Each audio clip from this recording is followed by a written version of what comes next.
The guest star. Yeah, with the guest star. Yes.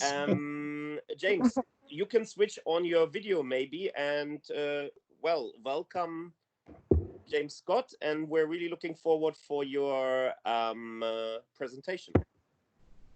Hey, my video is on. I just have to switch off my video.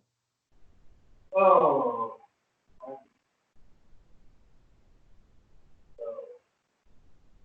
Let's hope like, yeah, there I am. Okay,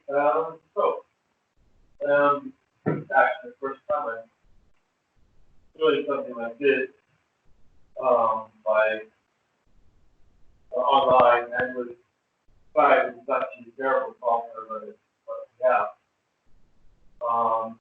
And somebody says they can't hear very well. I don't know what I can do about that. But the microphone is on. And so a lot of people can't hear. So it's not really working. Sorry, James. Sorry for interrupting. We can't hear you very well. Do you maybe have an alternate microphone? An alternate microphone. Well, let's see. I don't. The microphone here should be on the computer. Quite good, actually. But Or James, do you have maybe Skype on your mobile phone? yes, I do.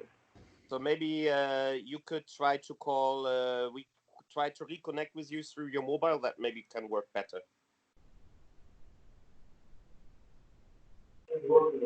Or if you have some hands-free, those could work as well.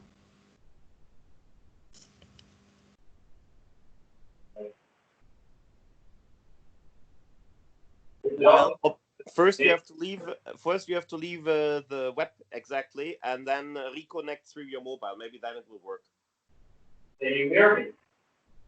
Yes, but like you have a blanket over your head. So, well, I don't know how to connect, but oh yeah, I see.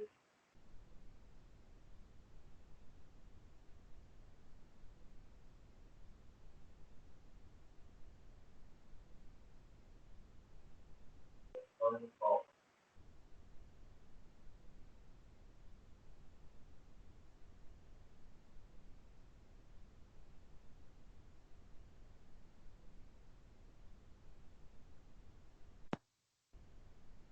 So now I'm from my phone. Perfect. Now we can hear you like you're next to us. Yes, that's a huge improvement. Thank you, James. That's very good. Okay.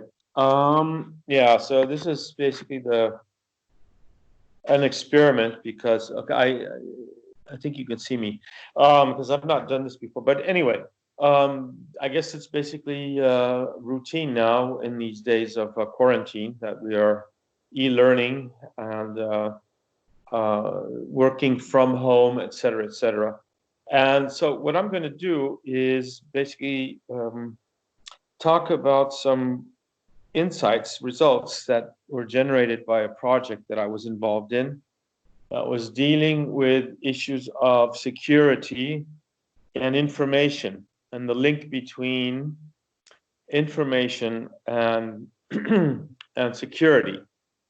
It was a project that was actually centered on the Finnish-Russian, let's say the Finnish situation.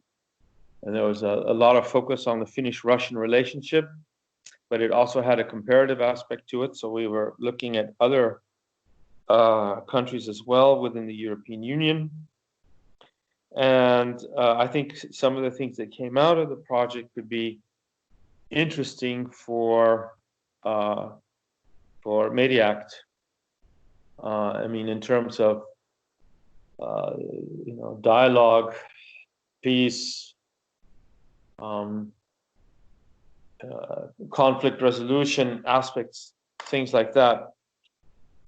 And the project is actually focused on borders too. So looking at how borders and security are linked, and we found that they are actually linked in very complex ways. So I guess the first place to start is to think about security as something that is much more than just physical protection from harm. So security is not just about not being physically threatened or physically harmed by some external threat or whatever, and something that is then protection provided by a police force, an army.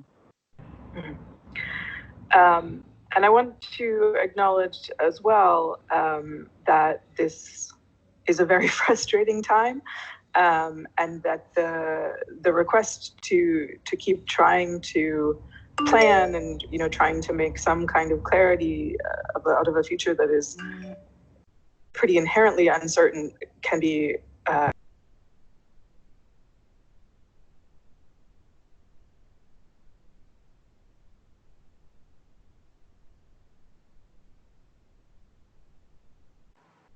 I think you just can go on, James. It was just a miscommunication. Okay, so here I'm back. I don't know what the deal was. So, okay, back to where I was. We have to start kind of thinking of security as something that's much more than just protection in terms of bodily protection, protection from physical harm. This is where the traditional security providers come in: police, armies, defense force, etc. That, of course, is an important part of security. There's no question about that. It's also an important aspect of our borders. But actually, if we look at what the United Nations has been trying to promote and other international NGOs, there's a much more comprehensive idea of security that entails all aspects of social life: economic, cultural, political, physical, material, etc. So the fact that security is much more than just physical protection. It's about well-being, overall well-being, a sense of being safe, but also a sense that you have a future, that you have purpose in life, that your livelihood is not under threat, that your citizenship is not under threat, that you have a certain degree of stability in terms of your sometimes avoid the bigger picture in favor of the smaller and more controllable things. Excellent feedback there. So that, in fact, security, if you understand it in those comprehensive terms, just having police, armies, and border forces in charge of security is not enough. If you lose your job, if you get sick, if you see that your children are not getting a good education, if you see that your community is losing population rapidly, and there's no economic future for your community, and you have the sense that you are being abandoned, that creates a dire sense of insecurity, which is it's not only physical, it's also a state of mind. And the state of mind aspect is the tough part, because this is where armies, police forces, border forces don't really know what to do, because they're not really used to dealing with people's minds. They're working, they're more focused on the actual physical aspects of security. So we were basically looking at this problem of European security, and then we decided that it has to be related to this notion of social cohesion. Social cohesion for us is the basis of security. And that means a sense of well-being, a sense of coherence, a sense of community, of belonging to a community, a sense of having an economic future, and a sense of being able to realize opportunities that are not frustrated by different social physical barriers. But these are just as important as the physical aspects of security that traditionally have been, the major focus. And that was basically the starting point, where we were trying to look at security in terms of borders, and then specifically in terms of information, because everybody's heard about fake news and conspiracy theories that circulate on the social media, and things like this. So I'll just deal with the two aspects that I just mentioned. One is first is borders, and the second one would be a bit more explicit, question of information. And I guess following from there, what consequences, what do we learn? What do we do with these kinds of insights? What does this tell us about potential stabilizing strategies in terms of more global sense of security? Well, to begin with, borders. If we understand border security as human security, which is much broader and which involves social cohesion, then we're, of course, looking at traditional territorial borders, the borders that are controlled, where you have to show your passport, you have to pass a certain either a physical barrier or some kind of a checkpoint, where your identity is then checked, and then where you get the confirmation that you can pass, that you continue on your way. But there are other borders that operate at a much more subtle level, for example, at the social level, so social cultural borders. And distinctions can be made based on how you look, on your language capabilities.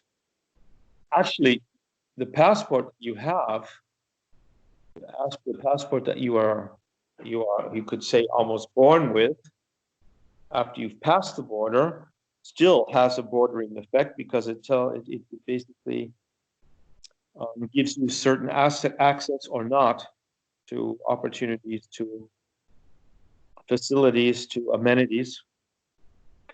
Your background can also be an important bordering element. In other words, social cultural borders are very important as well. And I'll just give you an example. One of the examples that we work with is dual citizens, diasporic citizens.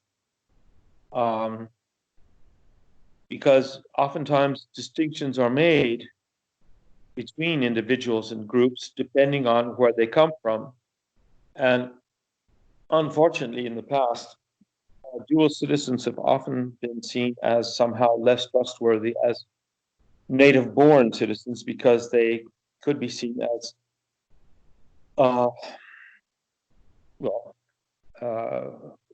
following the orders of a foreign, let's say, power. So in the case of Russian-speaking Finns, it's kind of a popular narrative that, who knows, maybe they're a fourth column who are doing the Vladimir Putin's bidding, even though they have Finnish passports. Can they be trusted? Are they part of us? Are they part of our community? Do they deserve our trust? Do they deserve to get the same kinds of jobs as Finns do, for example, in the public sector, where a high degree of trust is necessary? When Finns think about history, when they think about the Winter War and the Continuation War, where the Soviet Union and Finland were at war, there are actually a number of Finns with Russian names who are fighting on the Finnish side. And the question is, people are, when they hear this, are often surprised, because you have a Russian name, it means that you are a Russian, that you are loyal to Russia, and therefore cannot be seen as someone who belongs to the Finnish community. Well, to make a long story short, this is a different kind of a border, which then operates on a very everyday basis. And it can also be an ethnic one. It could be your skin color. If you're from Somalia, there are quite a few Somali Finns now that came as refugees, and now the second generation have and a lot of Somali Finns who are born in Finland, and oftentimes they have the sense that they are also not treated as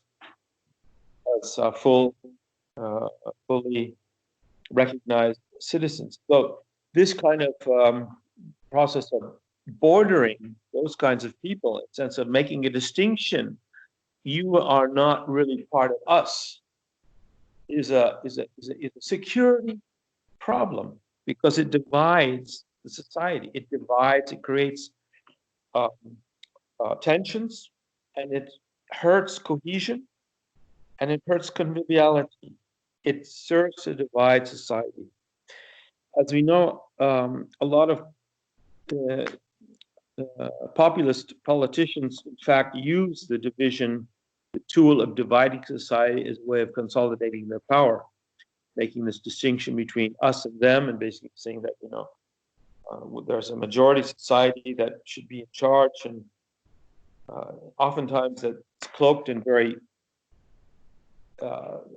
indirect language, but the message is clear. You know, there's the we that should be in charge, that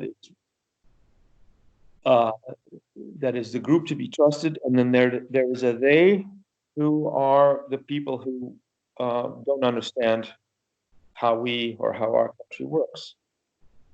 And it's basically kind of an insidious politics of division, which is problematic. In the Finnish case, it's maybe not as stark as, let's say, if you take Donald Trump as an example, or Viktor Orban in Hungary, who was perfected these kind of policies. You see that the politics of division, of breaking down cohesion as a way of governing a country, not that strong in Finland. In fact, I think the Finns realize that this is a threat to overall security. But still, people are worried about right-wing discourses, right-wing politicizing and securitizing, let's say, of diaspora communities in that country. So the point I'm making is that the border is not just a territorial border where the controls are made and where distinctions are made between, you know, who has what passport, but so everyday social and cultural borders affect how you live within a community, whether you're accepted, whether you have access to amenities, whether you have access to opportunities, whether you have full citizenship or considered to be a citizen, a co-citizen or not. And that these kinds of borders are also very much security borders, because if you have a multitude of such dividing borders within society, you basically have a weakening of the social tissue, a weakening of cohesion, and let's say a weakening of trust in the political system and in democratic politics. So it has something. It's something that can have broad consequences, and something that I think we should be worried about in many countries, because this is something that many countries around the world are facing.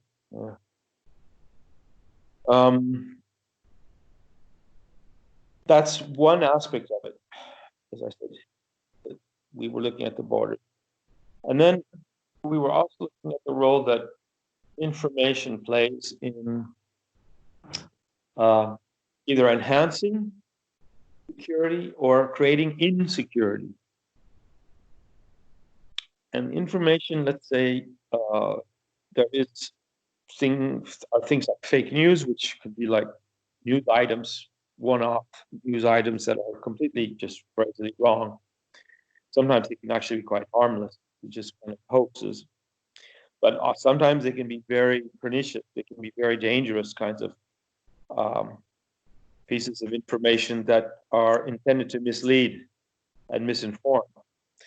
And even more problematic is when it's not just about one piece of information, but let's say a steady stream of ideas that are not just one-off, but more long-term, that are targeted at creating a different, let's say, reality or a different perception of reality that can very much affect political and social relations. And conspiracy theories, that somebody is out there trying to get us. Who is that somebody? Are perhaps one of the most obvious cases of these kinds of misinformation. But what we were looking at was something a bit more subtle.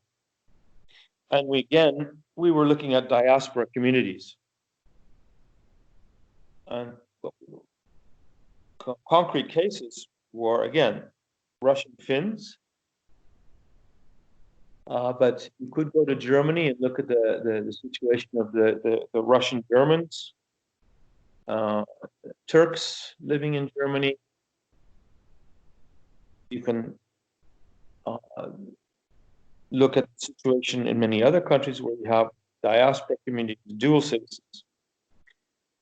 Well, the situation we were looking there is that, and now focusing on the Russian Finn case, there's a concerted effort on the part of Russian-supported troll factories and news agencies to disinform or misinform dual citizens about the intentions of the Finnish government vis-a-vis Russian-speaking Finns. Basically, the idea was to create a stream of information that suggests that Finland is a Russophobic country that does not respect its Russian citizens, that does not respect Russian culture, and that is basically trying to marginalize them as citizens. So done through social media, through Sputnik and even Russia Today, and more formal kind of sources of information. But basically providing a steady stream of information mixed in with cultural and kind of also very positive news about Russia, cultural news, music programs, etc., trying to at the same time promote a sense of Russianness, diaspora Russianness outside of Russia. But the main intention of this campaign, this information campaign, was to disinform and was to create the sense that there is a huge division within Finnish society, and this division basically is one of bordering diaspora Russians and discriminating against them. Similarly, we also found this situation in the case of Germany, where in the run-up to the 2018 elections in Germany, Russian media sources were trying to inform. There's a large community of Russian Germans, they call Spätaussiedler, people who actually Russian with German roots who moved to Germany largely after the wall came down in the 1990s, and without a doubt have their own set of problems, integrating into German mainstream society or being accepted by mainstream society, and they maintain a very strong, let's say, you could say, hybrid identity, which is also very, very strongly Russian, although they also feel themselves strongly German. But there were, there was news circulating basically with the intention to suggest that they were being discriminated against. There was violence being exercised against Russian Germans, and please do not vote for Angela Merkel because she's not on your side. So this was kind of the message. And the message is basically trying to kind of destabilize belief in the political system, in the democratic system in Germany, targeting dual citizens, diaspora. We could call diaspora Russians, Russian German, and to an extent, this was also happening with Turkish citizens in Germany by Erdogan and Turkish sources. So these we had spikes in these kinds of campaigns before elections, but they, in the case of the Finnish-Russian information situation, it's an ongoing long-term project. In fact, these kinds of misinformation, disinformation streams are relatively benign compared to other sources of misinformation that are circulating in the internet and the social media, because they're not been very effective. They didn't work in Finland. They didn't really affect the opinions of dual Finnish Russian citizens. It didn't really affect the voting in Germany. Just to a small degree, perhaps. But it's a warning shot that we have to take information seriously as an important security issue. And if you take information as a security issue seriously, you also have to take into consideration how can we lower the susceptibility to fake news, to misinformation. And here we come back to the link to human security, the sense of well-being, the sense of having a purpose in life, having not only physical but also mental health, the sense of being included, of having a say in society, of having a voice, having an economic future. These things create a sense of security and lower your propensity to be influenced by fake news or misinformation. So the more cohesive the society, the greater the sense of security as a perceived but also physical security, the less likely it is that misinformation is going to screw things up in terms of destabilizing social and cultural life. So the security equation gets much more complex. It's not just about armies, it's not just about security systems, and it's not just about things like that. It's about education. It's about media literacy. It's about healthcare. It's about welfare. It's about inclusion, social inclusion. It's about social cohesion. And it's about political responsibility for maintaining social cohesion. So it shifts the ball partly away from the traditional military complex to everyday politics and economics. You cannot just compartmentalize these things. They are linked. That is the message. These things are linked. Cohesion, development, security. Now, this is not news. This is not new to people who are familiar with the United Nations philosophy and a lot of the international organizations that are trying to promote global governance and welfare. This is a very basic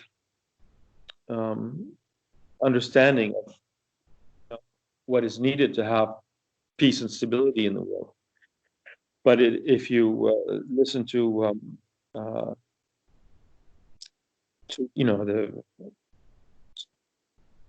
politicians who talk about security in many contemporary situations, you realize that they still are very much influenced by traditional thinking. So it's by no means self-evident that everybody understands security in this comprehensive human, in this human sense. We do talk a lot about hybrid warfare. Hybrid warfare meaning not just actual war, but using information as a weapon, creating a sense of threat. That, of course, gets us to what we're talking about, to understanding security in a broader sense. But it's much more than just this discussion about hybrid warfare. It's really creating, and here I would use this word, this resilience. You need to have social resilience, and I don't mean it in a neoliberal kind of type sense. I mean it really in a sense of social abilities to withstand external shocks. Now, I say this now as we're all dealing with the coronavirus aspect, where I think our resilience is being put to the test almost everywhere. And it seems that in some countries actually doing quite a good job holding up. But yeah, it takes the security issue then out of that traditional let's say container of geopolitics and territorial control and police force. That is basically, those are the main insights that were generated by our project. And I guess that there are ethical, you can imagine quite a number of ethical issues that emerge from this perspective on security. That, again, maybe are not totally new. I mean, it's about stuff that we already know when we talk about culture, intercultural dialogue and peace. But the way you talk about the other, the way you talk about different groups, the way you define threat is going to have a very big impact on public opinion and perception of threat. And the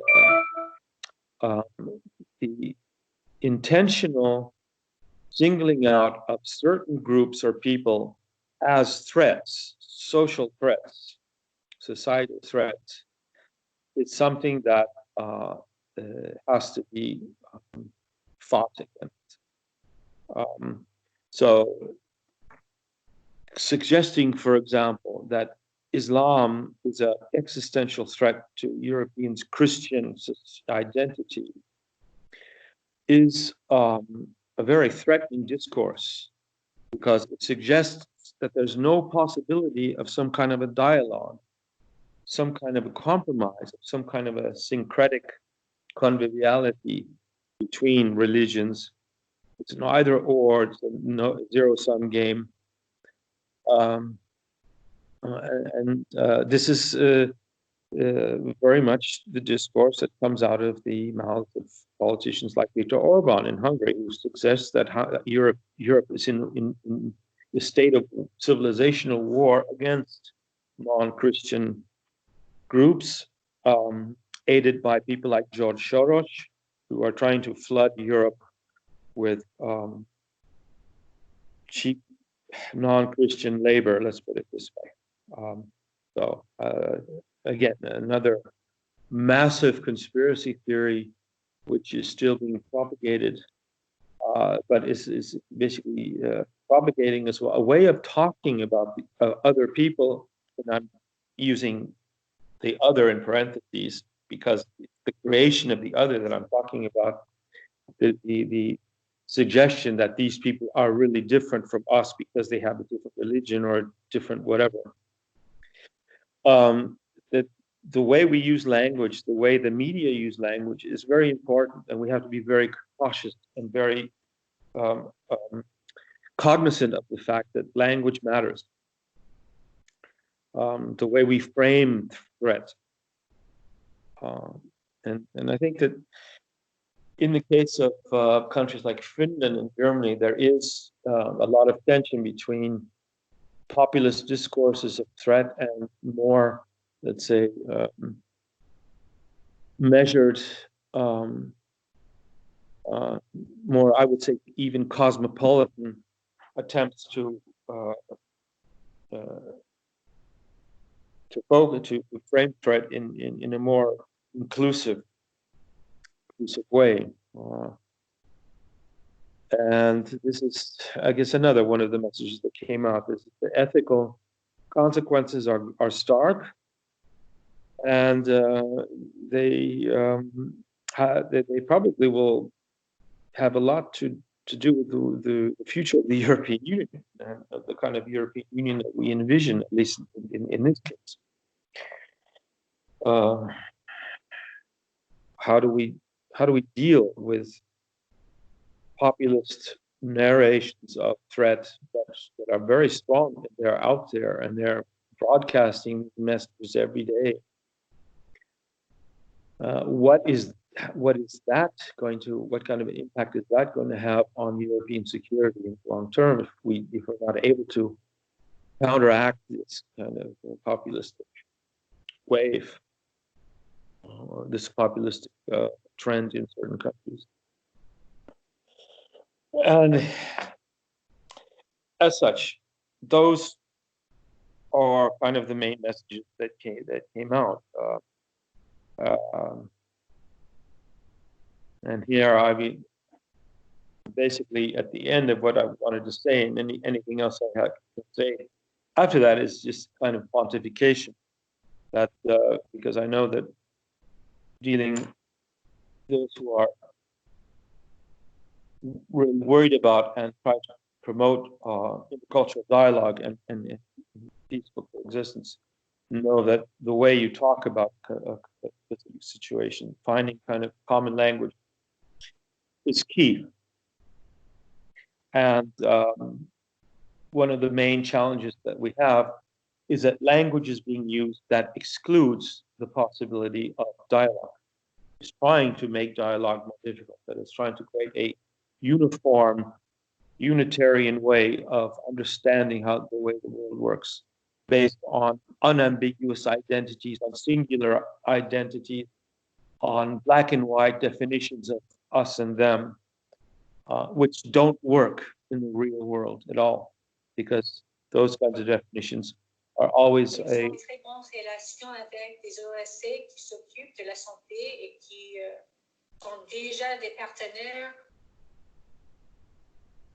anyway, we're getting across to here source of basically of violence. I mean, going to Amartya Sen's philosophy, insisting on singular identity is a recipe for violence. It's a recipe.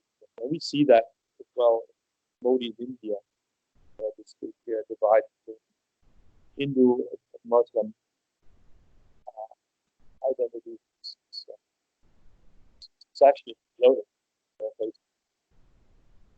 Okay, I think at this point that I will stop, because I'm going to start, as I say, pontificate at length, and I don't want to do that. I think I hope I was able to give you some ideas.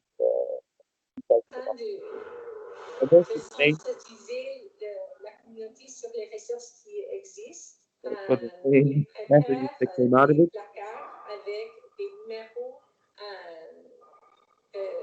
You know what that is.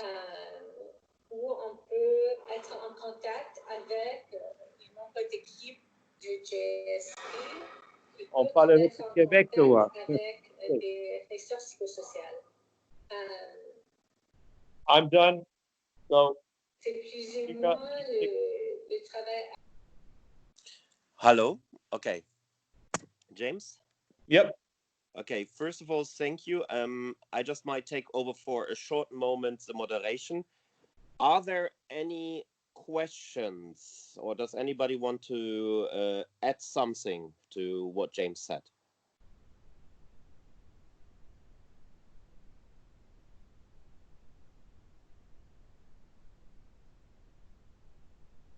It seems like there is a lot of silence. I hope everybody heard that. Hi. Thank you for the presentation. I was wondering if you can share with us some concrete examples of misinformation and diaspora that you were referring to from Germany or from elsewhere. Well, one concrete example was in Germany. Apparently, a Russian German girl was raped, and the police did nothing to apprehend her aggressors, and they basically didn't follow up, and they left her to her own fate. It turns out that never happened. The incident was fake. It was not true. But it was before it was then shown to be fake news. It circulated through the media and actually reached mainstream news outlets and created a sense of outrage until it was revealed that it was a fake item. This is kind of a very small example. Or the case in the Russian-Finnish case, it's not like one piece of fake news. It's more a stream. It's a narrative of misinformation. Basically, in the Russian-Finnish case, the Russian sources were streaming the idea that Finland was necessary as part of its policy was degrading Russian speakers to second-grade citizens. And this coincided with the fact that in Finnish parliament, legislation was being debated that would limit access of dual citizens to very sensitive public sector jobs, for example, in the military or in the border guards or in political service, so that in order to be serving in the Finnish army as an officer, you would have to have been born or in Finland and not have dual citizenship. And this was then used as a proof that a Russophobe, strong Russophobe policy being managed by the Finnish government. And that's something that is very, it's more than just one item of news. Hey, look, some Russian German girl has been abused. This is kind of a more subtle way of using misinformation. And yeah, there are other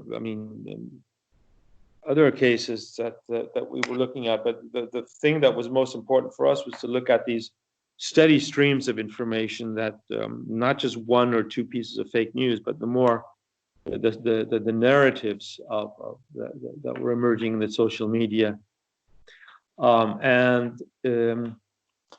I would argue that the notion that there's a civilizational clash between Christianity and Islam is one of those. And it's being partly fed by fake news, but also by long-term narratives that are supported by politicians also by so at very formal level, but also at very informal social media level. And this is something that we have to take more into consideration. I hope that was I gave you more or less coherent response. Yeah, thank you. No, it was like referring to your research thus far. I was wondering if you can find any correlations to what is happening now, like you mentioned about the coronavirus and information, and how does that matter? So would you mind to expand on that? Well, I mean, I've not really been looking too much. I mean, I can imagine that people are using the coronavirus to propagate conspiracy theories and fake news. And I'm not really sure exactly for what purposes. I took Martin knows this. I took a taxi ride home the other night, and the taxi driver, and of course, our conversation was about COVID-19 and the restrictions on movement. And he showed me. He said, "I just got this on my smartphone." He got this piece of news, and it was basically it showed a picture of George Soros and a quote from apparently from one of the Rockefellers, basically saying that in times of crisis, the rich have to take advantage of the situation so that they can take power or something. So the suggestion was that the coronavirus is a conspiracy that's been has been a virus that has been put in the world by plutocrats in order to take over economically and politically, to take over control of the world. And then having the picture of George Soros there, suggesting that, you know, it could be some kind of a, who knows, international Jewish conspiracy to undermine Western civilization, is something that you could probably think would be in the background. So there's no question that these kinds of conspiracy theories are all over the internet.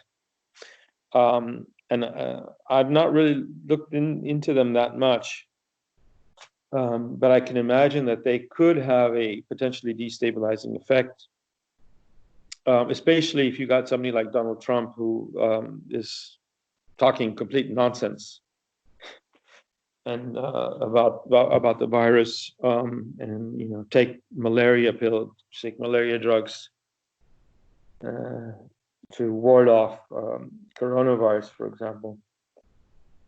And yeah, this is just heightens our sense of alarm at the situation. You know, so it's a good question, and I think that a lot of people are going to be looking at after this is over, analyzing the COVID situation and how that fits into this whole picture of information. May I just add something? Is that I think also the fact that the information are hidden from the people, like in Hungary, it's also a kind of fake information and disinformation, because you'd never know what is happening and what will happen, and you just are misinformed about how to deal with the situation around you. So this is also a way. Absolutely. I mean, one problem with the fact is the media wants to sell news. So it's crazy, but they really sell sensationalist news. And you keep getting bombarded day to day about whole virus updates about how many people are infected, how it's increasing, and blah, blah, blah. But they don't give you the broader picture. And what you, Christina, you said, that's very true. People sometimes don't know if they can trust the informal information they get, the formal information they get, the official. Are the numbers true? Can we believe? And that is, I think, a huge challenge. It's also a huge challenge because we don't have good or well-functioning European or international cooperation in fighting the pandemic. So everybody makes up their own kind of story. It's kind of exaggerated, but I mean, one of the latest examples is the struggle to fight about Italy, when you have the Cuban and the Russians bringing in airplanes, showing that they support each other. It is, of course, a narrative which is also imposed to show, on the one hand, their own countries, look, the West and the European Union is weak. And secondly, they also try, of course, to get it into the right-wing media in such countries, and try to support their forces which maybe destabilize, especially in time of crisis, for example, the European Union. And it's one of the not really hidden facts that there are strategies, especially from Russia, to try to destabilize the European Union, or at least create an imaginary in Russia that people don't see the European Union anymore as a lead model, but rather as a failing project. And this is a narrative which, especially from Russia, is with the help of Russia Today, for example, as well multiplied towards the migrant community, for example, in Germany. So there is, of course, as well an aspect of destabilization and trying to win the war of images, especially in this situation. And it looks much better if you have an airplane with flags landing on an airport and then Russian military is rolling out, than giving financial support of 70 or 80 billion euros, which you can't see. So we have here for sure as well a kind of a geopolitical game played at this moment on the COVID crisis. I mean, what do you think about that, for example, James? well, I agree. I think that it's just another resource for certain geopolitical interests to gain traction. And I think, you know, we point the finger at Russia quite often, but I totally agree that this is very much in line with Putin's strategy of destabilization, using the pandemic as a platform for conspiracy theories and misinformation. And as you say, trying to win the so-called image war, by portraying the European Union as somehow out of touch, which is what Donald Trump does as well. Donald Trump plays exactly the same kind of game, is to delegitimize the European Union as an actor, delegitimize any kind of international cooperation, which is absurd, but it is basically what is happening. But so that's a very good point. And the battle of images is a very important aspect in this nexus between information and security.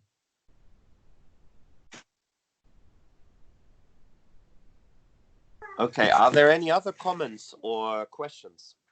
Thank you very much, James. Rüdiger, thank you. For your great presentation and for this very informative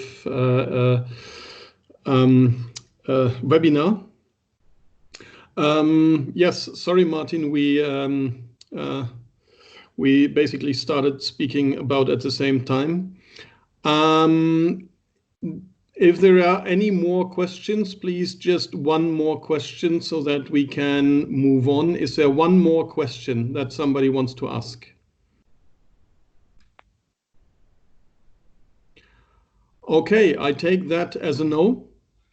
So then it's time to move on to our second speaker. Are you ready? Yeah, hi, hello from Ukraine. Do you hear me? Yes, we can hear you very well. Thank you very much. Yeah, nice.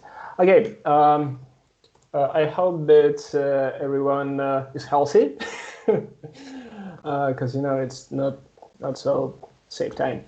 I will send you to this chat some links to the some examples of Russian propaganda. because if you know, in Ukraine we have really information warfare with Russia. And at first I need to apologize for my English. It's broken, but I try to do my best. And I don't know, do I need to make some introducing of myself, or we can start our topic? Could you please introduce yourself? Because we don't... Yes, if you can give a like Okay. half-minute introduction, who you are and what is relating you to the topic, that would be great. Okay. Thank you very much. Yeah, I'm Stas Kozliuk. I'm a journalist and photographer from Ukraine. I work about 7 years or 8 years with Ukrainian Week magazine. I'm working journalism about 10 years. My main topics are the revolution of dignity, Russian aggression on Donbas region and in Crimea, Ukrainians who were captured by pro-Russian fighters on Donbas, Ukrainian political prisoners in Russia, and etc. I cooperate with other media, Ukrainian and international media, for example, Ukrainska Pravda, Bukvi, Radio Free Europe, or European Press Photo Agency. A few years ago, with like-minded people, we get a grant from Google for creating an interactive story about the last day of Revolution of Dignity. It's 20th of February of 2014. We named this story Aftermath VR Euromaidan and created for virtual reality. I guess for official introductions, that's enough. Yeah. And as you know, information warfare has become one of the components of international conflicts nowadays. And fake news or incomplete information are the regular phenomenon for today. And Ukraine felt it 6 years ago when the protests started in Kiev. Then we felt it when Russia occupied Crimea and started the war in Donbas region. And you know, Russia created a real panopticon of fake news about Ukrainians, Ukrainian soldiers, Ukrainian army for these 6 years. And the most popular and crazy fake, I think, that story about the crucified boy in Slovyansk, in Donetsk region. I will send you the video now. And send you text from Wikipedia. Maybe you won't know more about that. If we try to talk about that, you know, a little bit more. On 20th of July of 2014, Russian Первый канал showed a really terrible story. Woman who introduced like women from Slovyansk said that evil Ukrainian Nazi army crucified 3-year-old boy on the center of Slovyansk on note board. Also, these soldiers hitched his mother with chains to armored personal carrier and drove through the city until she died. But Russian TV channels didn't show other eyewitnesses. You know, I was at Slovyansk at 18th of July of 2014. I tried to find some eyewitnesses. My colleague tried to find some eyewitnesses.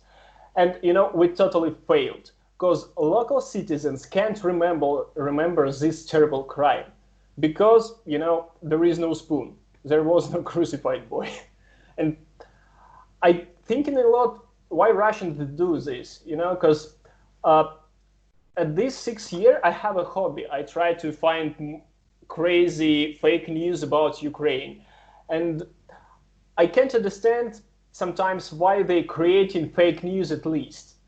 But, you know, I think that one goal in the story of Donbas war, it's a demonize Ukrainian army, show for Russians and for local citizens on Donbas that Ukrainians aren't humans, but animals.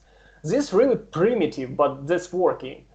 You know, when I was coming in Donbas, I heard stories about Ukrainian soldiers. For example, Ukrainian soldiers killed 700 mind-diseased people on hospital basement nearby Slovyansk. Or some soldiers somewhere raped 70-year-old woman for epilepsy. Or Ukrainian army using children like living target for Javelin missiles, or Russian Federal Security Service (FSB) create a story about a man with mental disease. His name Sergei Litvinov, and Russia official structure, Federal Security Service, says that this guy killed 39 Russian-speaking men, raped about 10 women, and killed one little girl. And this story was a fake, but all these stories have one common theme: no eyes witnesses, no photos, and no videos. And for understanding about Russian propaganda in Ukraine, I need to tell you one more thing, because all these stories based or use old Soviet Union myth about Ukrainians, about fascism. That myth says that in Western Ukraine living only ultra-right people who loves Hitler and hates Russians. For people from Donbass, Western Ukraine, it's all Ukraine except Donbass.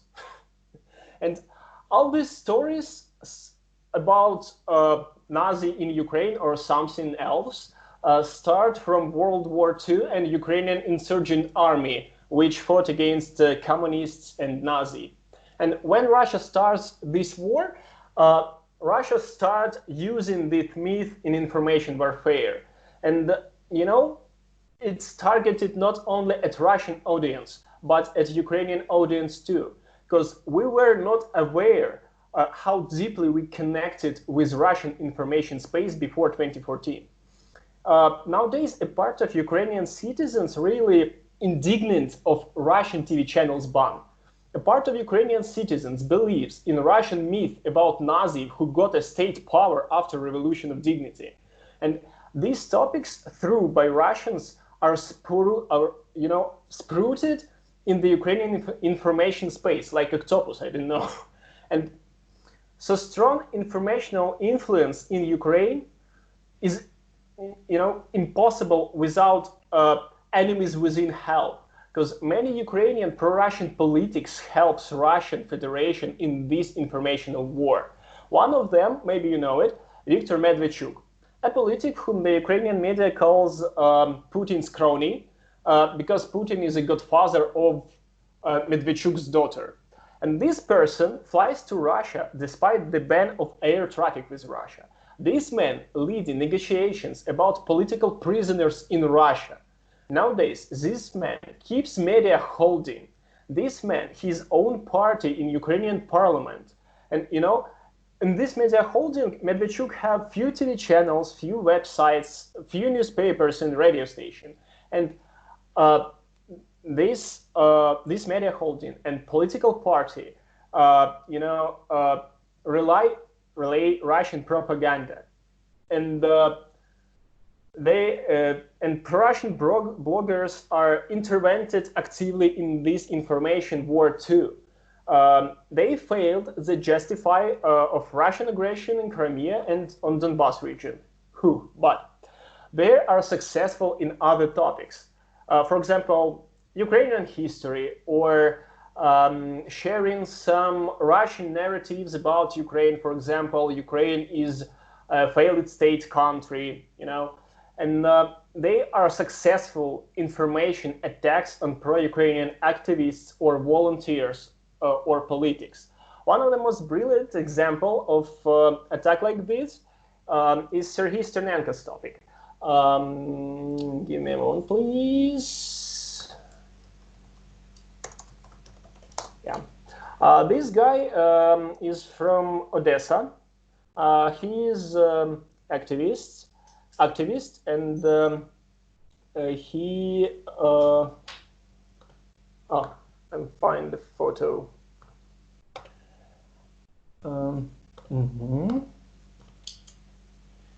Yeah.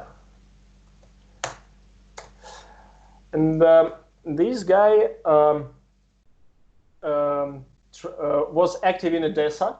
He was protesting against some illegal building projects or tried to break concerts of singers who recognized the occupation of Crimea or had concerts there after Russian occupation. And Ukrainian law says that those people who have concerts in occupied Crimea or recognize this occupation denied entry in Ukraine. But security service of Ukraine sometimes is blind. Important thing, mayor of Odessa, Gennady Trukhanov, is a Russian citizen. I can't believe it, but it's true. Because Gennady Trukhanov has the Russian passport. And Ukrainian media associate this guy with criminal persons. Illegal building projects in Odessa are lobbied by Trukhanov's partners. And Sternenko crossed the road to these guys. At first, they tried to throw Sternenko to the jail. Local police accused him of organizing mass riots, but this accusation was unsuccessful. Then 3 murder attempts made on Sternenko. All of them happened in 2018. First on February, unknown guys beat Sternenko, and he said that he linked it with social activities and asked for state protection, but these requests were not heard. Second attempt happened on the 1st of May. A known guy shot at Sternenko head from a traumatic weapon with a rubber bullet. Sternenko says that he needs some guards from Ukrainian government, but this request not heard too. And the second and the third attempt was on 24th of May. Yeah, Sternenko was walking home with girlfriend, and 2 unknown guys waited for them nearby Sternenko's house. They attacked Sternenko, injured him, cut the tendons, on his right arm. Sternenko took a knife and tried to defend himself. He mortally wounded one of attackers, called to the medics, and they captured the second attacker. And the first attacker died. And the second attacker at least gets protection from Ukraine, state protection. And nowadays, pro-Russian politics, pro-Russian media, and pro-Russian bloggers lead information attack against Sternenko 2 years ago. Media holding of Medvedchuks calls Sternenko a killer without some, court decision or judgment. And this media holding says that that attacker was a veteran of Donbass war. This media holding, pro-Russian media holding, says that Sternenko,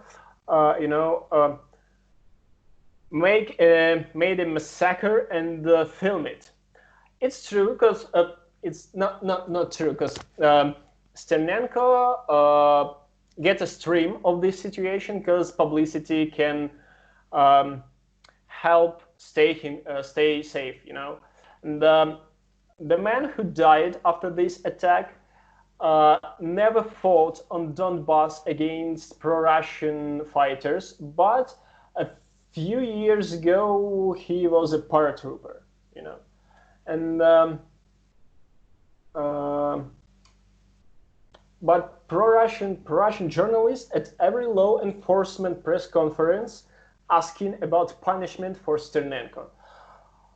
And, former Yanukovych assistant Andrei Portnov, man who controlled all Ukrainian court system a few years ago, calls for punishment for Sternenko. Former Minister of Justice of Viktor Yanukovych's time, Olena Lukash, called for punishment for Sternenko.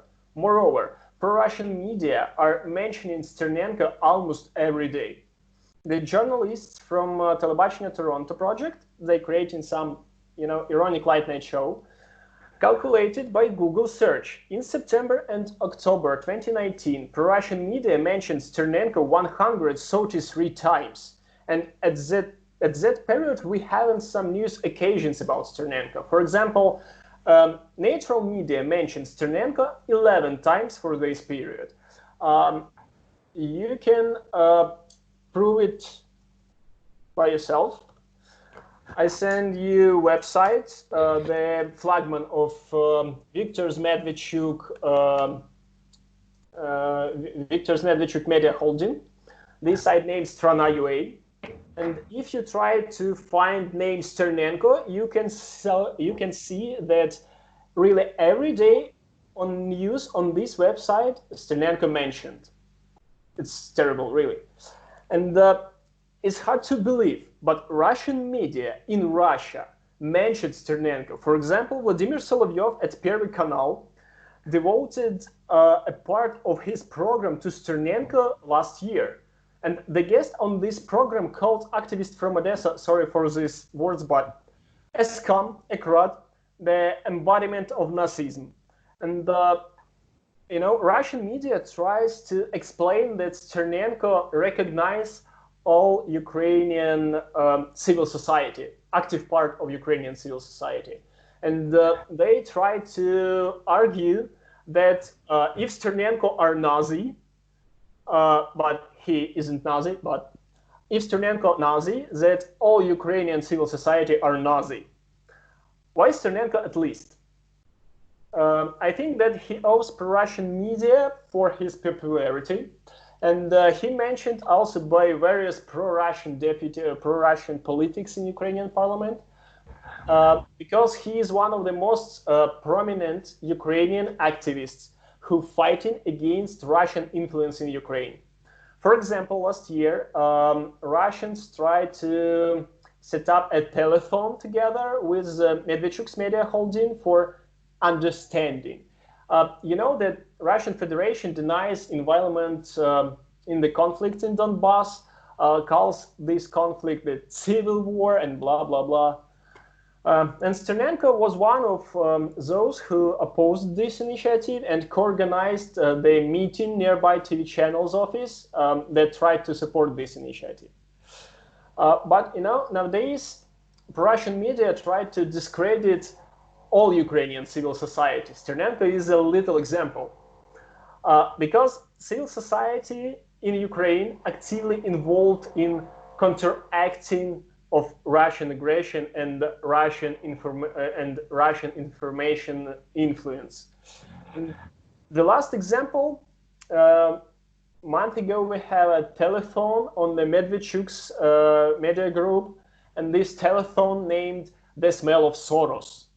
All day, pro-Russian politics and propagandists told about external management of Ukraine and Soros Foundation. And they says that Soros rules in Ukraine. After that, they says that America, United States of America, rules in Ukraine. That they says that European Union rules in Ukraine.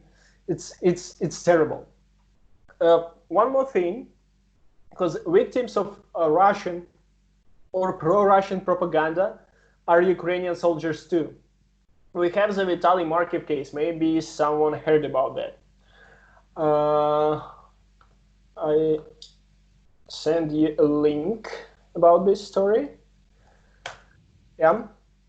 And Vitaly Markiv is a Ukrainian volunteer soldier. And he went to fight against pro-Russian fighters in Donbass in 2014, like part of Ukrainian National Guard. His military position was nearby Slovyansk. And 2014, on 24th of May of 2014, a few kilometers from his position, unknown fighters killed from mine thrower Italian photographer Andrea Rochelli. Maybe someone heard about that. And Russian propagandistic channel Russia Today mounted a video about it. Moreover, they said that it was Ukrainian army. But, there were no mortars on Markiv positions, and the small caliber mortars shoot at 2 kilometers, not 5 or 7 kilometers. But in 2017, Markiv was arrested in Bologna airport, and in 2019, Markiv gets 24 years of jail from Italian court. And part of the evidence was the stories of Russian propagandists. New York Times wrote about this story. You can read it. We can talk about relevant stories, for example, about pandemic of COVID-19 and Russian media. Maybe you heard that Sputnik Latvia published this story with assumption that a coronavirus could be invented in this country, in Latvia.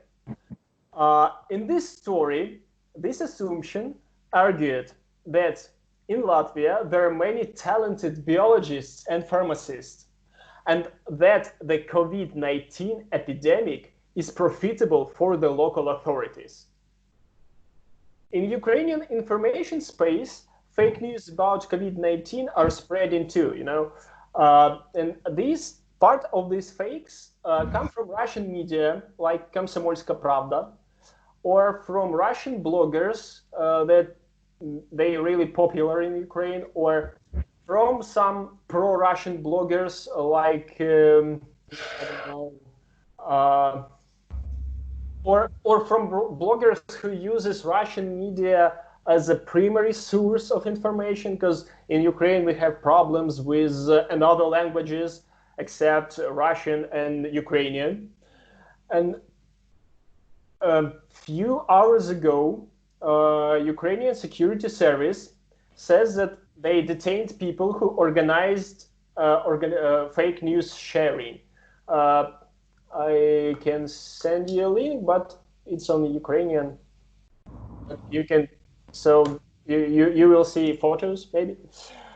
Yeah, and these guys cooperating with some guys from Russia, and they sharing some facts. For example, that somewhere in Ukraine, in some bus, someone beat a man who caught, or someone posted a photo from some Russian hospital and write that this photo from Ukrainian hospital, and this photo sent by Ukrainian doctors. And Ukrainian doctors says that they are not copying and we will die. And it's really terrible because posts on Facebook like this getting dozens of thousands of reposts. I have this example. You can look. You can look at pictures. It's really terrible, and we're thinking a lot in Ukraine what we can do with that, I think that we must invest in critical thinking, because after Crimea was occupied by Russia, we have a lot of projects that try to doing some fact check. For example, stop fake, or I can send you a link. Yeah, it's a stop fake. Or, for example, Beyond the News, it's a Facebook group. They try to doing some fact check of fake news that appearing on social media or on media really every day. Our schools try to teach students how to think critically. We have few schools in Kramatorsk, yeah, and because after all, propaganda in Ukrainian case, it's Russian propaganda, intends to manipulate humans, societies for a certain purpose, sharing terror.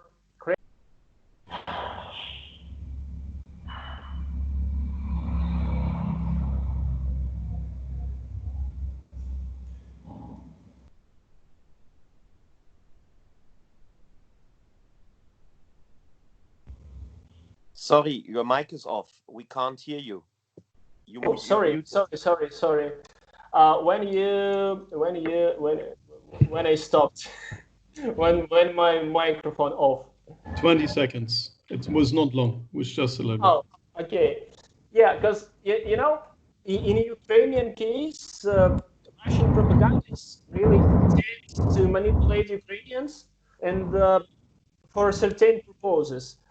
For example, terror, like on Donbass with a crucified boy, or creation of an alternative virtual world, like you know, the Ukrainian are Nazis except Donbass region, or promotion of certain ideas into the masses. For example, Ukraine is a failed state country, and if we want to make something with it, we need always have to keep that in our minds.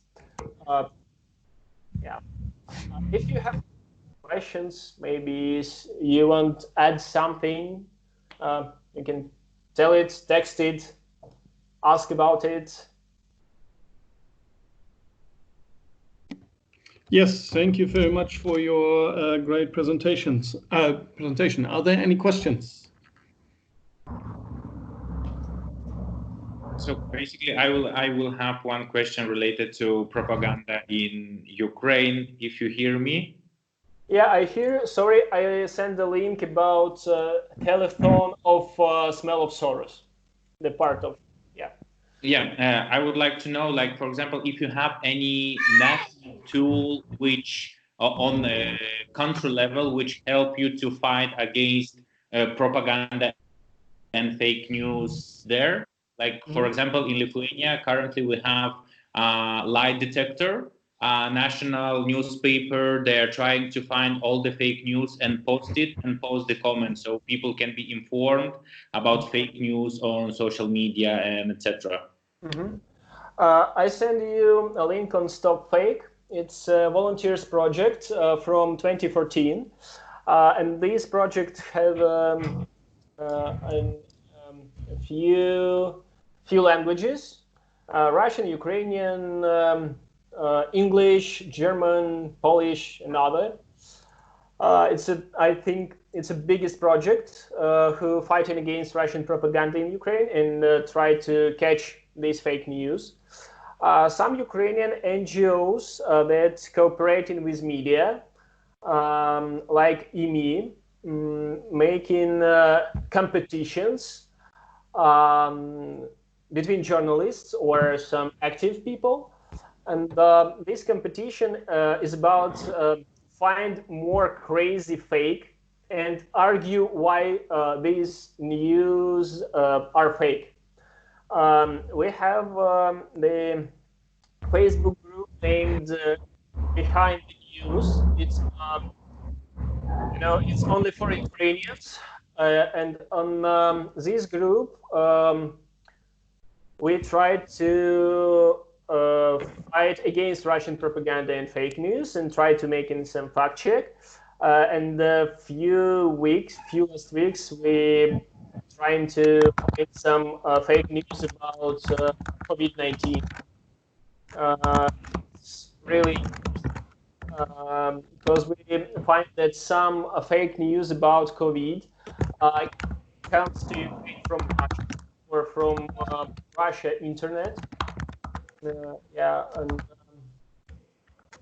I think that's all. Yeah, and some Ukrainian authorities, time to time, try to catch fake news about themselves.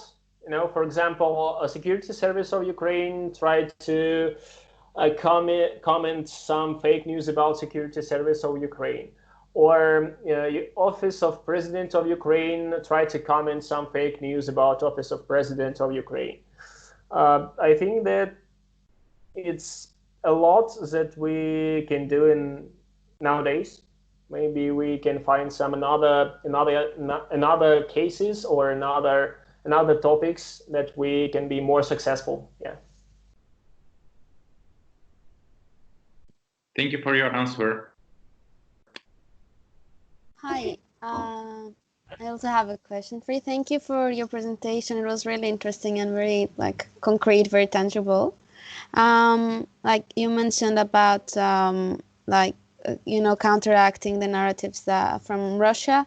But I guess it's as much important like that, you know, this is all quite on a proxy level. So how do you do that on a like worldwide scale? Like what is the role of international news there, and what is your way to counter this news? And my second question is whether there is any citizens tool like for crisis mapping at the moment. Okay, if we're talking about international news or international information space, nowadays, yeah, I mean, sorry to interrupt you. Like, I mean, it's common sense that you're on a battlefield between like Russia and the US, for example, right, and all the allies. Like, so then you don't really like you have a huge deal of information to to filter, let's say. Yeah. A few ago, we have the story about Trump and Zelensky, you know it, and we have a part of fake news about this case, and I think that Ukraine lost this part of information war because Office of President of Ukraine have problems with communicating, not only with Ukrainians, but with, you know, I think all the world. And it's a problem because the big part of I try to explain more. You know, the big part of things what our government need to do, doing Ukrainian volunteers or civil society. For example, if for example, New York Times published the map of Ukraine without Crimea, and says that this actual map of Ukraine, and the Ukrainian government do nothing with that, and this is a problem. But Ukrainian civil society tries to fix it, and we have a lot of stories like that from Europe, for example, from Hungary, or you know, we have stories from some.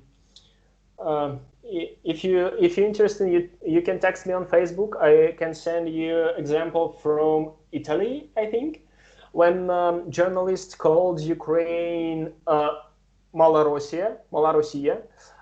It's a narrative from Russia, and this narrative means that Ukraine isn't a country, and this narrative says that Ukraine is a part of big Russia. And if we try to translate Malorussia, it means a little Russia. Yeah, and I think that Ukrainian government need to be more aggressive with these cases, because we need to explain that Ukraine isn't Russia, because we have a problems that some bloggers all from all world, you know, time to time, saying that some Ukrainian cities in Russia, for example, the city of Kharkiv is Russia, but Kharkiv is Ukraine, and yeah, it's nearby from Russia, 40 kilometers to the border, but Kharkiv is Ukraine, and yeah, it's a problem. Sorry, I forgot the second question. Yeah, thank you. So the second one was whether there is like a tendency for crisis mapping, like when like citizens tools, you know, that they're not top-down approaches, but more like self-organized, maybe community approaches, like for crisis mapping. You know, I don't know if my question, if my answer was completely full, but I try. In 20, as I said, in Ukraine, a civil society doing part of government work. Ukrainians organized themselves in some critical situations. For example, like now in COVID-19, because our government decided to shut down all shut down all transport. And citizens says that, okay, if government shut down transport, we can help our doctors to go to their work. You know, we have a big initiative, Help Doctor, when regular people from Ukrainian cities, help doctors from suburbans came to the cities and continue work. We have from 2014 big volunteers, a lot of volunteer projects, because in 2014 Ukrainian government can't decide all problems, and a lot of these problems get Ukrainian civil society and try to decide it. For example, with our army, and nowadays we try to help our government decide these problems too. It's unnormal, but it's working. Yeah, and we have really strong volunteers project in Ukraine, and these projects really, I don't know, they really cooperate each other, and they really can decide a lot of problems so fast. It's cool, but you know, nowadays Ukrainian government try to cooperate with these volunteers programs, but Ukrainian government, you know, like a bureaucratic machine, is so slow, and yeah. I hope it's full answer now.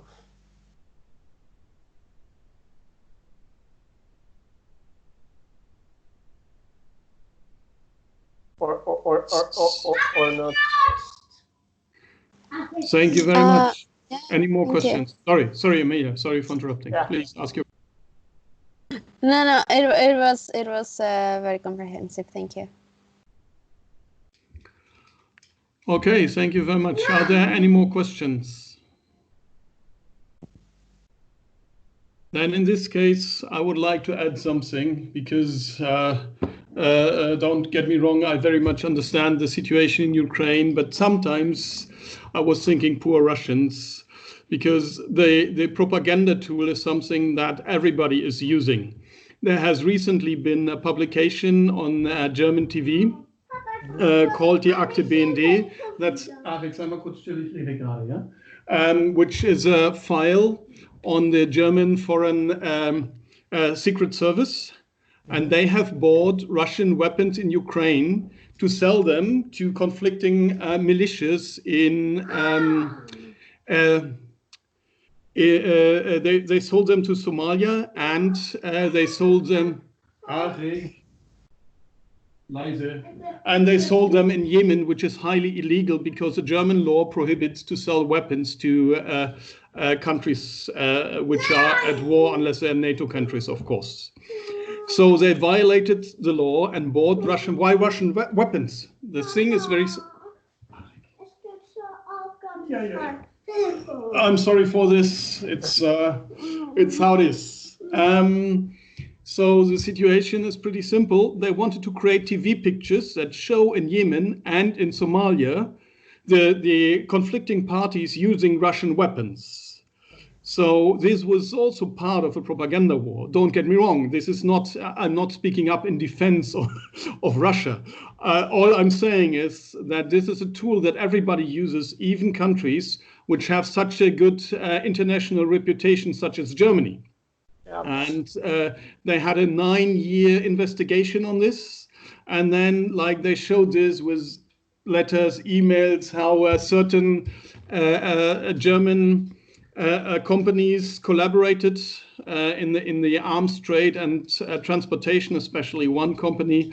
So just, I wanted to add this to add to what already James Scott said, saying, yeah, Trump is doing the same, Putin is doing it, and even Germany is doing it. Yeah, but I need to add to this case that from 2014, Ukraine have a really big part of border that Ukraine can't control. And we have a big problem with weapon traffic, some drugs traffic, some human trafficking, and it's really complicated to check news like that Ukrainian weapons find somewhere. Maybe you heard the story that Ukrainians sell some engines to the rockets to the North Korea or something else, you know. And it's really too hard to check because we really have problems with uncontrolled border and with trafficking across this border, and it's really a problem. But yeah. Just to emphasize, I mean, it's by chance that Ukraine was involved, okay? Because just came up with this because this was a very recent thing, could have been any other country. Just to explain that Germany is doing exactly the same like everybody else. They could also have bought the weapons in any other, you know, country. The idea was to create anti-Russian propaganda. And then we have Russian propaganda, and we have US propaganda and anti-US propaganda, and we have like it's like everybody is using this kind of tool. Yeah. But I need to add that story about Ukrainian problem with with weapons, because time to time from somewhere in the world. We get in the news about Ukrainian weapons that find on North Korea or on Africa or somewhere else, and I think that part of this news can be true, but we need to spend a lot of time for check it. Yeah, because if you will see some news about like that, it will be true or maybe not. Yeah, and in this case, it's pretty reliable because I mean it's with a publicly funded German TV station with a very good reputation and people who have been doing investigation for 9 years on it. But I totally agree that there's a huge amount of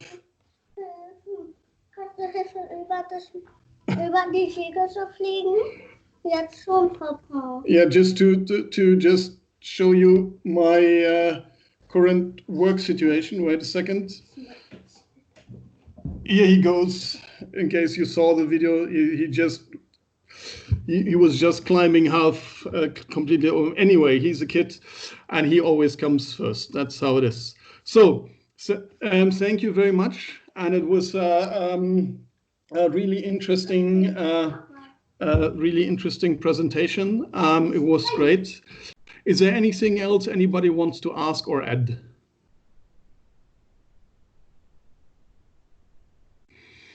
Then basically we can close today's webinar. Thank you also all participants for being here. And I just kindly ask to stay the project coordinators to stay for 5 minutes longer.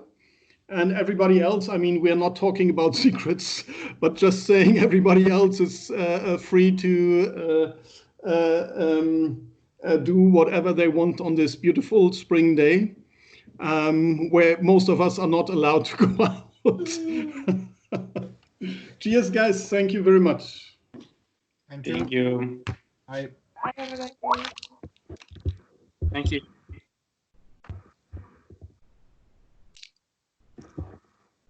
Thank you all very much. Have a good rest of the day.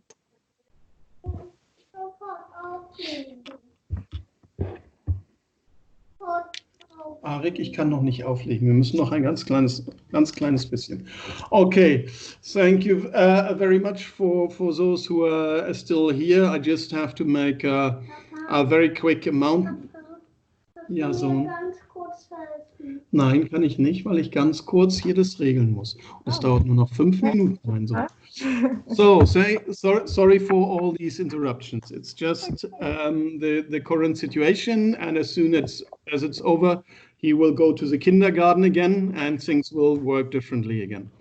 So, for now, thank you for staying. I just wanted to explain that, as I've already sent you in an email, we have currently indefinitely postponed the Senegal mobility. We are in contact with the EU authorities, and we are waiting for confirmation that the duration of the project will be extended. Okay. As soon as we have a response from them, I very much expect a positive response. Would be highly unlikely that they don't allow this. Kamera klein machen. Yeah. And as soon as we have it, I will contact you again, and then based on the exact regulations that they tell us, we will have a Skype meeting, and in this Skype meeting, we will be discussing how we continue with the project and how we fulfill the contract in the frame of the EU information that we get. Okay, so we're waiting for the final decision from them first. Yes, basically that's exactly what's happening now. They have actually already responded, and they said to me that I need to fill out a certain form, which I will certainly do either today when he's asleep or tomorrow morning. And then as soon as I send this to them, I expect a pretty quick response. Rudiger, is there a limitation for how much we can extend it for within this indefinite time? Like, isn't it that it should be within 24 months still? Yes. Or so what's the the maximum, the maximum extension we can get is up to a project duration of 24 months in total. More is impossible. So if the coronavirus crisis lasts longer, then maybe we will come into the situation that we cannot do the Senegal mobility. Then we would instead try to do something online with allowance of the European Union. We would offer of the Commission. We would of course ask them first. The other option is that travel bans are lifted and things get back to somewhat normal. In this case, we will have this Senegal mobility, maybe with fewer participants. And the third option, which would be probably the ideal option, would be that, everything goes well quickly and without problems, and then we can have a Senegal activity with all participants as planned, just at a different date.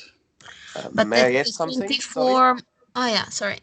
I mean, there is the worst case option. Yes. And I know Rüdiger don't like the worst case option. But in the worst case, we're going to ask the European Commission to transfer, if we can transfer money from the mobility towards the intellectual outputs. So because you know that you have anyway, we have the 20% which we can do independently.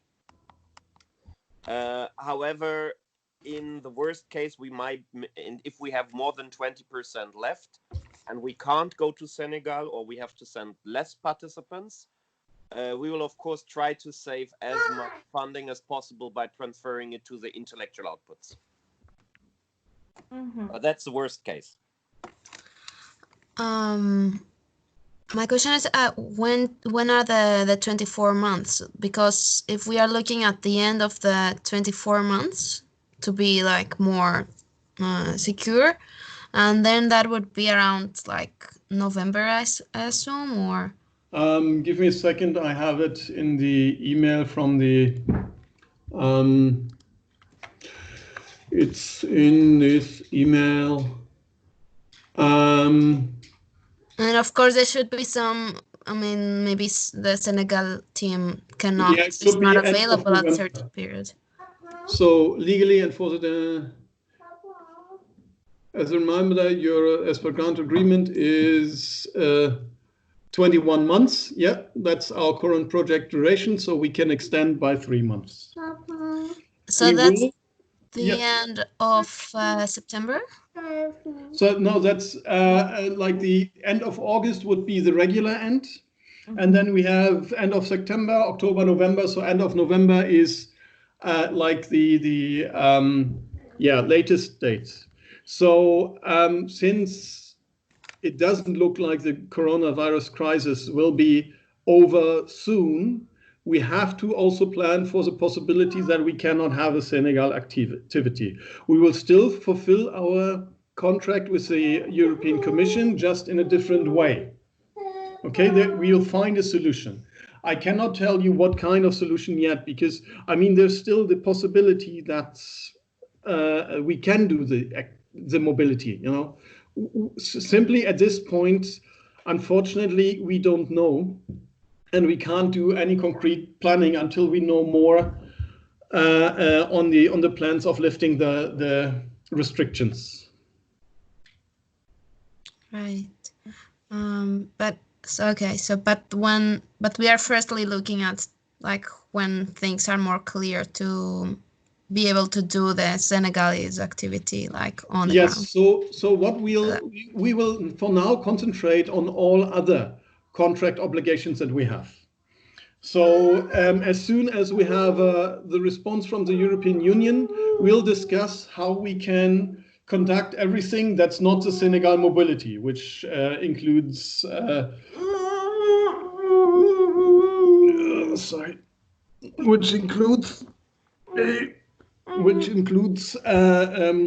speaking.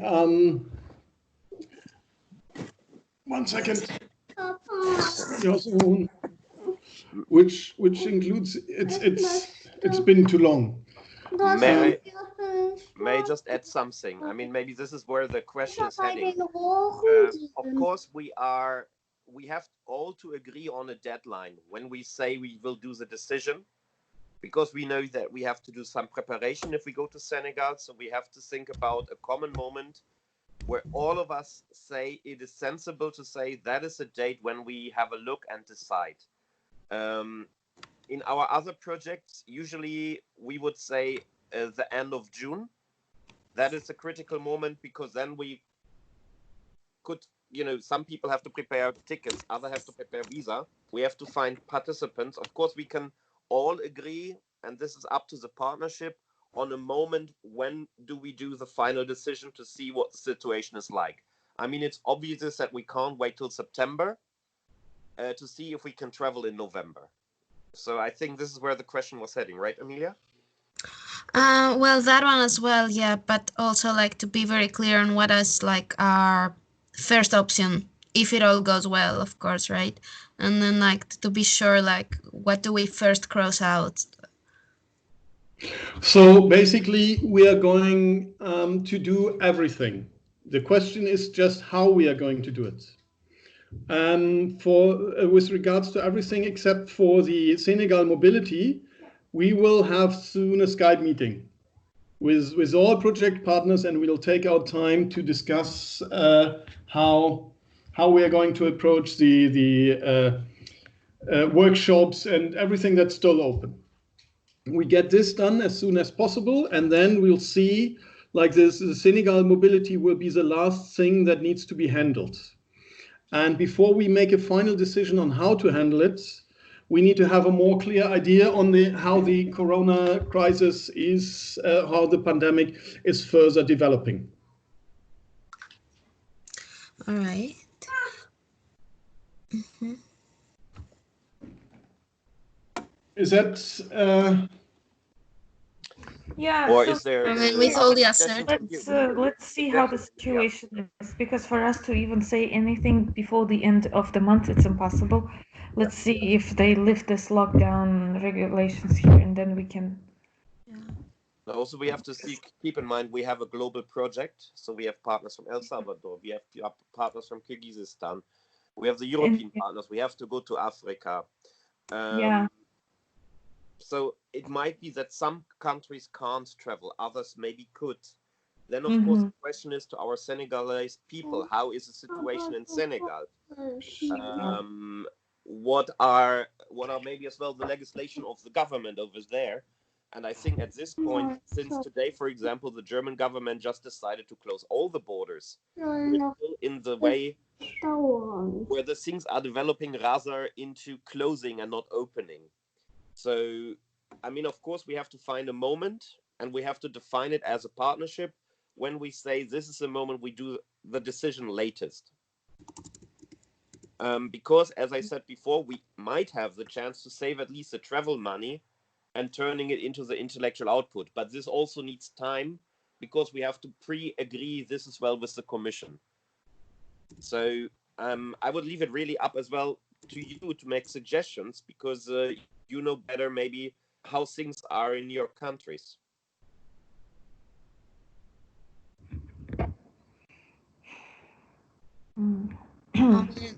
For us, like it's always changing, but it was just postponed a few days ago. All the restrictions, travel bans, up until the 27th.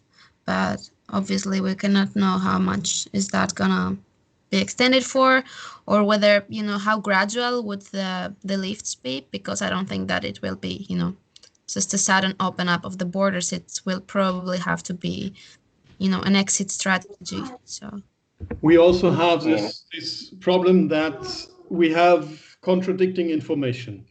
For example, some media representatives, some journalists say there will probably be another outbreak in China because they lifted the bans too early. Yeah. Others say the situation in China is under control. Mm-hmm. These are things we simply cannot, like me sitting here at home, have no chance to judge the situation in China. So what we really need to do right now is be a little bit patient and just everybody keep in mind, there is a big shopping mall company in Germany called Karstadt. The coronavirus crisis costs them 80 million euros per week. They have already issued a potential bankruptcy warning. So if this crisis takes until, let's say, October or November, then I personally believe that the Senegal mobility will be everybody's least problem. Because the economy of the affected countries will only be able to take such a crisis for another 1 to 2 months. Just imagine, like the US government has issued a support program of $2,000 billion, which doubles the state debts of the United States of America, doubling them in one go. And the German government has issued a support program that is 8 times higher than our annual budget. So let's just see how this is going to develop and all be aware that if this takes 7 or 8 or 9 months, we will all have very different problems anyway than the Senegal mobility. Let's hope it's going to be over in the next 1 or 2 months, maybe 3 months. And then we'll see how things evolve, how things start working again. And within this process, we will certainly find the option to decide how we deal with the Senegal mobility long before the project officially ends. Exactly. Yeah, I mean, yeah. I'm not so dark as Liga, but I also want to add that please also, there might be the lifting, but as somebody said, maybe we first can travel in Schengen. Maybe there will be lifts going abroad. So please, everybody also screen your national rules at this point. Because of course, for example, our friends from Kyrgyzstan, they can't go to Moscow at this point and apply for a visa to go to Senegal. I think this is at this point impossible. No. But also, please. Sorry, Martin, give me 1 second. My apologies for interrupting. It's the critical point with my son is reached. He's sitting in his kids room and is crying now and calling for daddy. I need to stop here. Okay, sorry about that, but I will need. Here he comes again. But we have reached the maximum point. I think the information is clear, and Martin, I guess you can easily take over, right? I will take over. Thank you very much, sir. Thank you for everybody for being here, and sorry for this, but it's a situation as it is right now. Have a great time, guys. Have a good rest of the day.